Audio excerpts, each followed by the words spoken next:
Hello दोस्तों, मेरे YouTube channel में आपका स्वागत है। और इस वीडियो में हम बात करने वाले हैं कि गेम डेवलपमेंट में कौन कौन से सॉफ्टवेयर्स यूज़ होते हैं और उनमें से मैं कौन कौन से सॉफ्टवेयर्स अपने गेम्स बनाने के लिए यूज़ करता हूं। तो इस वीडियो में मैं कवर करने वाला हूं प्रोग्रामिंग, गेम इंजन्स, आर्टवर्क से रिलेटेड सॉफ्टवेयर्स, साउंड से रिलेटेड सॉफ्टवेयर्स, एनालिटिक्स और वर्जन कंट्रोल। तो प्रोग्रामिंग से शुरू करते हैं। इसमें मैं आपको बताऊं कि मैंने क्या सीखा था। तो मैंने सबसे पहले सी लैंग्वेज सीखी थी और उसके बाद C++ लैंग्वेज सीखी थी। तो अगर आप सी लैंग्वेज सीख लेते हो और C++ लैंग्वेज सीख लेते हो तो आपके काफ़ी सारे जो कॉन्सेप्ट्स है प्रोग्रामिंग से रिलेटेड वो काफ़ी क्लियर हो जाते हैं। तो आपको बहुत हेल्प होती है, उससे आपको ईजी पड़ जाता है प्रोग्रामिंग करना। उसके बाद आप अपना कोई गेम इंजन चूज़ कर सकते हो। तो गेम इंजन्स में जैसे कि मैं आपको 3 गेम इंजन्स के नाम बताऊँगा, यूनिटी, अनरियल और गोडॉट। तो इसमें से मैं प्रेफर करता हूँ यूनिटी को, क्योंकि यूनिटी इजी है सीखना अगर आप उसे अनरियल से कंपेयर करने जाओगे। तो अनरियल एक हाईटेक इंजन है। अगर आप एक बिगिनर हो तो मैं आपको सजेस्ट करूँगा कि आप सबसे पहले यूनिटी सीखो और फिर उसके बाद अगर आपको अनरियल में करना है तो आप अनरियल में भी डेवलपमेंट कर सकते हो। तो यूनिटी में यूज़ होती है C# लैंग्वेज और जावास्क्रिप्ट लैंग्वेज। मैं C# लैंग्वेज यूज़ करता हूँ। यूनिटी का एडवांटेज ये है कि उसमें आप अगर आपने अगर उसमें एक बार गेम बना लिया तो आप उससे उस गेम को कई प्लेटफॉर्म्स के लिए उसे बिल्ड कर सकते हो। जैसे कि आपने एक गेम बनाया तो आप उसे iOS के लिए, एंड्रॉयड के लिए, विंडोज़ के लिए, फेसबुक गेम्स के लिए, Xbox, PS4 ऐसे बहुत सारे प्लेटफॉर्म्स के लिए आप उसे बिल्ड कर सकते हो सेम गेम को। सिर्फ थोड़ा बहुत मॉडिफिकेशन आप करना होगा आपको उसमें। और फिर आते हैं यूनिटी एक इजी टू लर्न इंजन है। अगर आप एक बिगिनर हो तो आपको यूनिटी से शुरुआत करनी चाहिए। अनरियल एक हाईटेक इंजन है। अगर आपको उसमें कोड प्रोग्रामिंग करनी है तो आप उसमें C++ में कर सकते हो, लेकिन उसका दूसरा पार्ट भी होता है कि आप विजुअल स्क्रिप्टिंग करके। तो अगर उसमें ऐसा होता है कि आपको एक ग्राफ शीट दी जाएगी, उसमें आप अपना सिर्फ आप उसको नोट्स को ज्वाइन करके अपना गेम बना सकते हो। ऐसा इजी मतलब विजुअल। और फिर आते हैं हम आर्टवर्क की तरफ।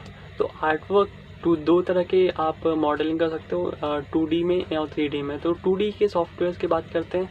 तो 2D में आप यूज़ कर सकते हो। मैं आपको 3 सॉफ्टवेयर्स के नाम बताऊंगा, एडोबी फोटोशॉप, जिम्प और इंकस्केप। ये 3 सॉफ्टवेयर्स है जो मोस्ट पॉपुलर है अभी के, जो काफ़ी डेवलपर्स यूज़ करते हैं।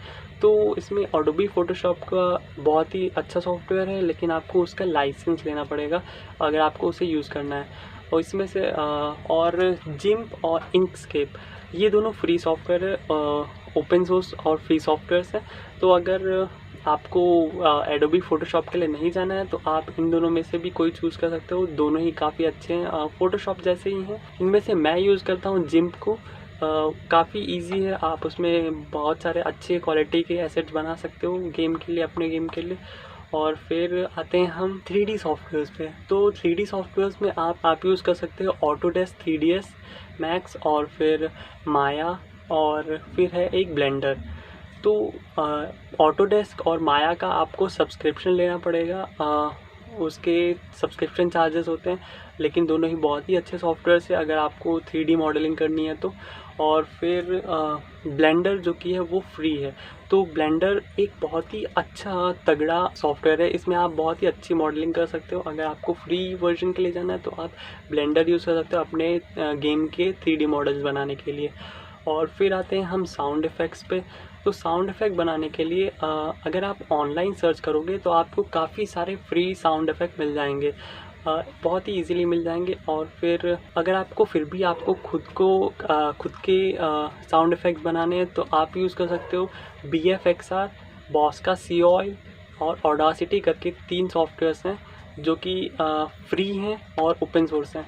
तो आप इन्हें भी यूज़ कर सकते हो अपने गेम के sound effects, background sound effects बनाने के लिए। तो इनमें से मैं यूज़ करता हूँ बॉस का Seoil को। उसमें आपको बॉस का Seoil यूज़ करना काफ़ी ईजी है। आपको सिर्फ वहाँ पे नोट्स कुछ प्लेस करने होते हैं स्क्रीन पे और आप बस उसे रन कर दो और वो खुद ही म्यूज़िक बना लेता है। बस आपको उसमें काफ़ी सारे अलग अलग इंस्ट्रूमेंट्स भी मिल जाते हैं। तो वो मैं उसे यूज़ करता हूँ बॉस का Seoil को। फिर आते हैं हम एनालिटिक्स की तरफ।